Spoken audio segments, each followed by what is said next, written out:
छत्तीसगढ़ में लोकसभा चुनाव संपन्न हो चुका है, परिणाम आने वाले हैं, लेकिन कांग्रेस और बीजेपी दोनों ही अपनी जीत का दावा कर रहे हैं। एक तरफ कांग्रेस दुर्ग, राजनांदगांव और बिलासपुर में उपचुनाव की बात कह रही है, वहीं दूसरी ओर बीजेपी इस दावे को खोखली और ख्याली पुलाव बता रही है। प्रदेश में उपचुनाव को लेकर चल रही कशमकश पर रिपोर्ट देखिए।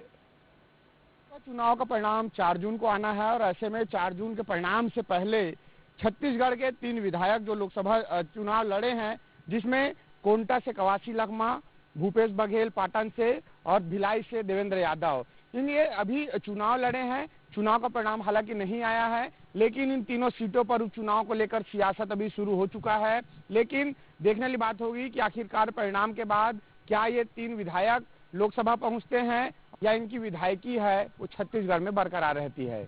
विधानसभा चुनाव में जीत मिलने के बाद उन जीते हुए विधायकों में से कांग्रेस ने उन 3 विधायकों को लोकसभा चुनाव में मैदान पर उतारा है, जिसमें दुर्ग विधायक देवेंद्र यादव को बिलासपुर लोकसभा से, वहीं कोटा विधायक कवासी लखमा बस्तर से और पाटन विधायक भूपेश बघेल राजनांदगांव से चुनावी मैदान पर हैं। अब सभी प्रत्याशियों का भाग्य ईवीएम में कैद हो चुका है। वहीं जीत और हार का यह 4 जून को ही स्पष्ट हो पाएगा। लेकिन जिस तरह कांग्रेस और भाजपा के बीच परिणाम से पहले ही उपचुनाव को लेकर सियासत देखने को मिल रही है, तो वहीं उपचुनाव को लेकर राजनीतिक गलियारों में चर्चा बनी हुई है। कांग्रेस तो 3 सीटों पर जीत तय, यानी अपने उन 3 विधायकों की विधानसभा सीटों पर उपचुनाव को लेकर चर्चा करते नजर आ रही है, जिसे लेकर पीसीसी चीफ दीपक बैज ने कहा कि इस बार प्रदेश में 3 विधानसभा क्षेत्र में उपचुनाव होना तय है, जिसमें बस्तर लोकसभा सीट की कोटा विधानसभा क्षेत्र में, दुर्ग लोकसभा सीट के पाटन विधानसभा क्षेत्र में पीसीसी चीफ ने बीजेपी पर निशाना साधा कि विधानसभा सीट यानी रायपुर के दक्षिण विधानसभा पर असमंजस बनी हुई है। साथ ही कहा कि भारतीय जनता पार्टी एक विधानसभा सीट यानी रायपुर के दक्षिण विधानसभा पर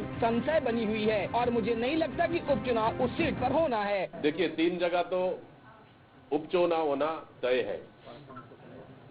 एक तो बस्तर लोकसभा के सुकमा विधानसभा, दुर्ग लोकसभा के पाटन विधानसभा और दुर्ग लोकसभा के भिलाई विधानसभा, ये 3 जगह तो उपचुनाव होना तय है।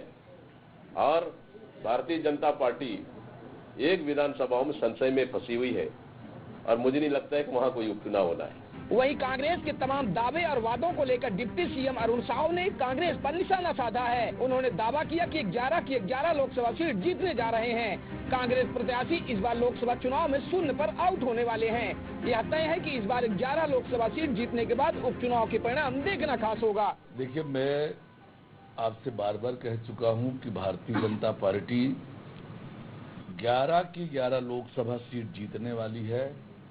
कांग्रेस पार्टी 0 पर आउट होने वाली है, ये तय है। मैंने आपसे कहा हम 11 सीटें जीत रहे हैं और उसका जो आउटकम क्या होगा ये आप देखेंगे।